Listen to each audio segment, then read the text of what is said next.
Bismillahirrahmanirrahim. Assalamualaikum warahmatullahi wabarakatuh. Alhamdulillah. Alhamdulillahi wa kafa wassalatu wassalamu ala ibadil mustafa Sayyidina Muhammadin ahli sidqi wal wafa. Ashhadu an la ilaha illallah wahdahu la syarikalah wa ashhadu anna sayyidana wa nabiyyana Muhammadan abduhu wa rasuluhu la nabiyya ba'da. Allahumma salli ala nabiyyil hasimiyyi Muhammadin wa ala alihi wa sahbihi wa sallama tasliman katsiran. Sahabat Buya Helmi, pencinta amalan yang Allah Subhanahu wa ta'ala berikan keberkahan kepada kita semua dimanapun kita berada. Seorang pejabat, apakah itu menteri ataupun presiden ataupun raja, dikawal oleh pengawal, apakah itu namanya Kopassus atau Pas Pampres atau apapun, atau seorang yang biasa seperti orang kaya dan macam sebagainya, dikawal oleh bodyguard yang mengawal dia, menjaga keselamatan dia dari mara bahaya yang dia tidak inginkan, merupakan suatu kebanggaan dan keharusan. Tapi bagaimana orang biasa dikawal oleh makhluk gaib, dan makhluk gaibnya bukan makhluk gaib sembarangan, tapi makhluk gaibnya ini adalah makhluk yang mungkin sahabat-sahabat Buya Helmi ketahui, yaitu dengan nama pocong. Sahabat Buya Helmi, heran bukan? Seorang laki-laki dikawal oleh 23 pocong dalam perjalanan ke suatu tempat, sehingga laki-laki itu menurut versi dia merasa aman dikawal oleh 23 pocong tersebut. Dalam eksplorer perjalanan paranormal Buya Helmi ini, Buya Helmi mendapatkan seorang penumpang laki-laki dengan teman-temannya, tapi dalam perjalanan dia dikawal oleh 23 makhluk astral yang bernama pocong. Sahabat Buya Helmi, pencinta amalan yang Allah Subhanahu wa ta'ala berikan keberkahan kepada kita semua dimanapun kita berada.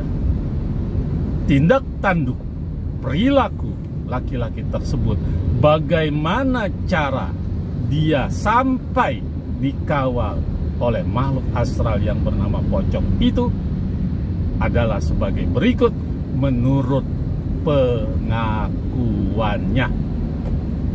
Sahabat Buya Helmi, dalam pengakuan perjalanan tersebut yang direkam oleh Al-Fakhir Buya Helmi tersebut, dia mengambil jimat pocong atau alias jimat tali pocong. Sahabat Buya Helmi, mengambil jimat tali pocong itu tidak sembarangan, penuh keberanian, penuh dengan adrenalin. Ya, dimana cara mengambilnya jimat tali pocong tersebut menggunakan mulut atau gigi, gak boleh pakai tangan. Caranya bagaimana? Caranya dia gali makam yang kain kapannya belum begitu hancur, atau kurang lebih setahun 2 tahun lah usia kain kapan usia orang tersebut. Di dalam makam digali, setelah digali ada berserakan tali pocong di dalam kuburan tersebut, yang dekat jenazah tersebut dia ambil menggunakan mulut.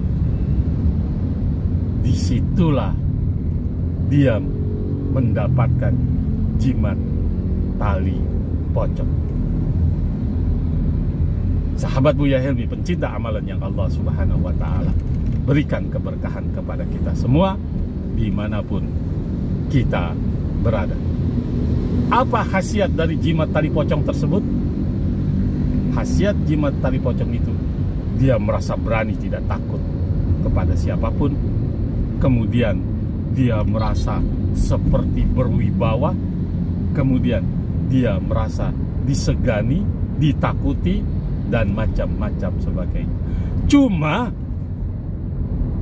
ada negatifnya orang yang menggunakan tali pocong, jimat tali pocong. Apa negatifnya?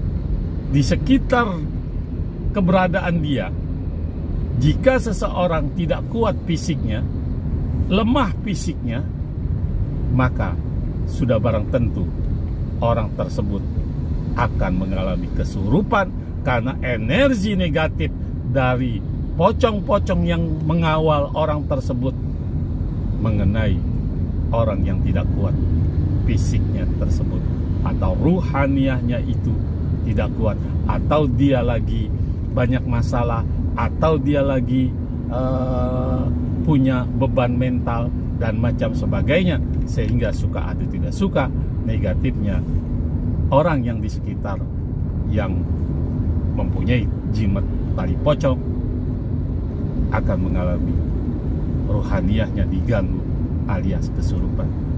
Sahabat Buya Helmi, pencinta amalan yang Allah Subhanahu wa Ta'ala berikan keberkahan kepada kita semua dimanapun kita berada. Yuk, mari sama-sama kita saksikan pengakuan seorang laki-laki yang memegang atau memakai atau memiliki jimat tali pocong dalam perjalanan eksplorer paranormal Buya Helmi. Semoga bermanfaat. Tujuannya hanya untuk biasa-biasa saja, iseng aja.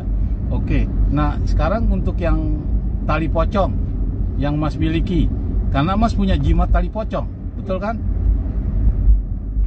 Kalau itu juga iseng-iseng aja. Iseng-iseng. Cara memperoleh jimat tali pocong? Itu di Gunung Sumbing. Di Gunung Sumbing. Terus? Itu ngambil pakai mulut. Ambil pakai mulut. Gak boleh pakai tangan. Di apa? Di ini apa? Yang orang sudah meninggal. Iya. Orang sudah meninggal Mas gali. Orang yang sudah meninggal itu baru meninggal atau sudah lama? Kalau itu kayak udah ibarat kata udah sesepuh. Udah sesepuh. Udah sesepuh. Cukup berani Mas ya. Luar biasa loh. Sesepuh. Terus enggak ada rasa takut ambil tali pocong? Ya, kalau dibilang takut ya awalnya sih takut. Takut. Nah, terus berhasil juga. Ya berhasil. Nah, terus tali pocongnya Mas simpen? Iya. Nah, Mas simpen di dompet? Enggak. Kalau di dompet mah enggak ada. Enggak ada. Udah bersihan dompet mah. Udah bersih. Karena di dompet Mas juga banyak jimat-jimat. Enggak. Kalau di dompet enggak ada jimat. Nah. Cuman kalau yang ngikutin Banyak yang di dompet. Nah tadi semuanya kebakar semua itu, panas, makanya diri Mas panas. Tapi ada satu yang mendinginkan. Nah, dari ilmu putih itu. Iya benar sekali. Dari ilmu putih itu, dan salah satunya mohon maaf, macan ya.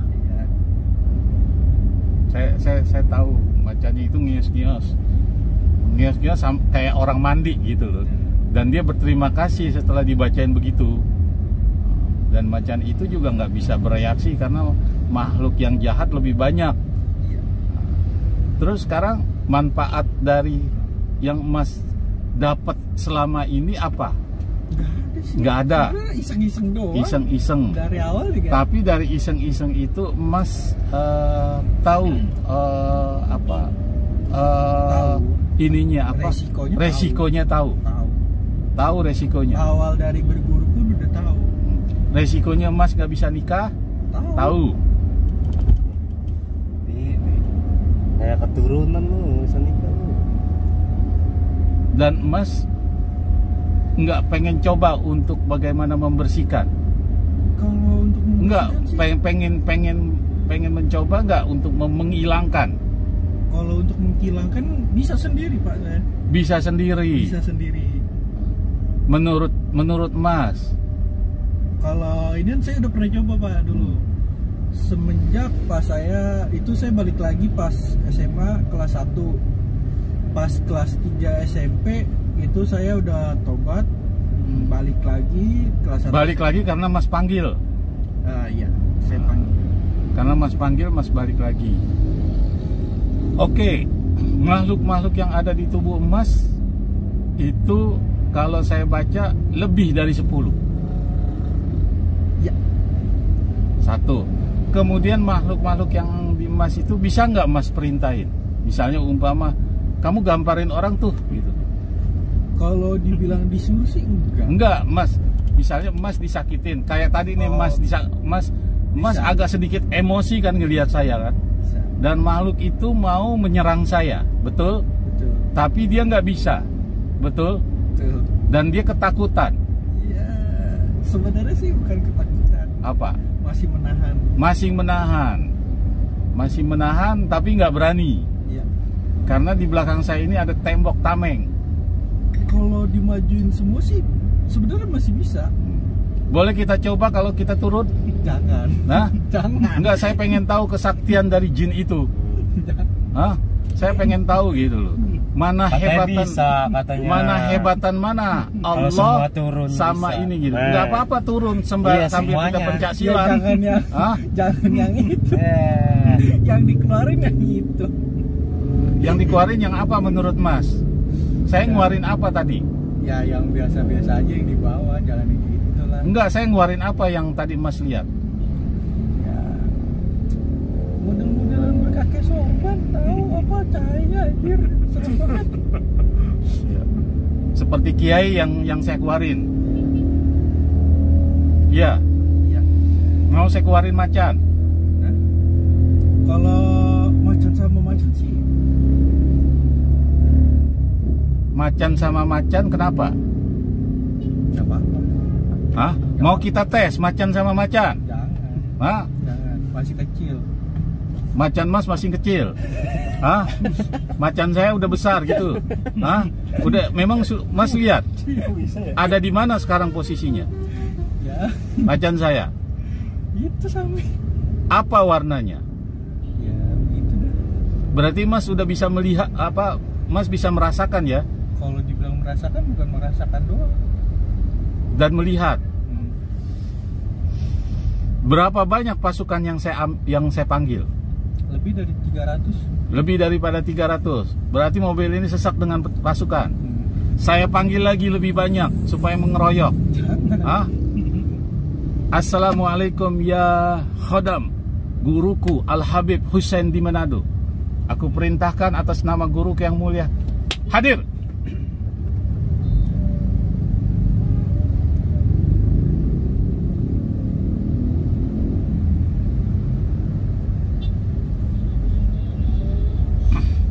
Apa yang Mas lihat? Enggak ada. Hah? Enggak. Nggak apa-apa. Mas ngomong aja apa yang Mas lihat supaya masyarakat tahu. Gitu. Kalau dibilang yang lihat ya ngeliat banyak. Ngelihat banyak. Bentuk wujudnya apa?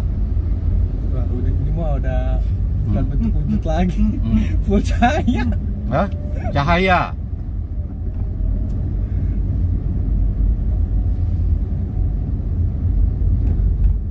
Mudah-mudahan bermanfaat ya Mas ya. Obrolan saya ini bukan obrolan sekedar warung kopi. Ya Pak Haji. Ini obrolan yang sangat-sangat bermanfaat ya. Segala sesuatunya itu adalah Allah. Sahabat Buya Helmi, pencinta amalan yang Allah Subhanahu wa Ta'ala berikan keberkahan kepada kita semua dimanapun kita berada. Dari tayangan tersebut, perlu sahabat-sahabat Buya Helmi ingat dan ketahui, ada azab Allah yang menunggu orang yang memakai, menggunakan, atau mencari jimat-jimat tersebut. Apa ancaman Allah sehingga orang tersebut mendapatkan dosa yang sangat besar dan kemungkinan dia tidak diampuni oleh Allah kalau dia tidak bertaubat. Ancaman Allah dalam firman-Nya, Innallah la yusrik bihi syai'an. Sesungguhnya Allah tidak suka dengan hamba-hambanya yang menyekutukannya. Itulah ancaman Allah bagi barang siapa hamba-hambanya yang menyekutukan Allah. sahabat Buya Helmi, pencinta amalan yang Allah Subhanahu wa Ta'ala berikan keberkahan kepada kita semua dimanapun kita berada.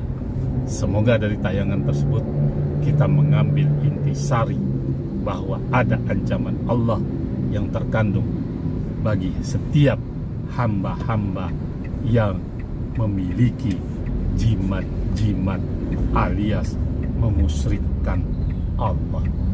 Semoga bermanfaat. Sampai ketemu lagi dalam Explorer Paranormal Buya Helmi. Assalamualaikum warahmatullahi wabarakatuh.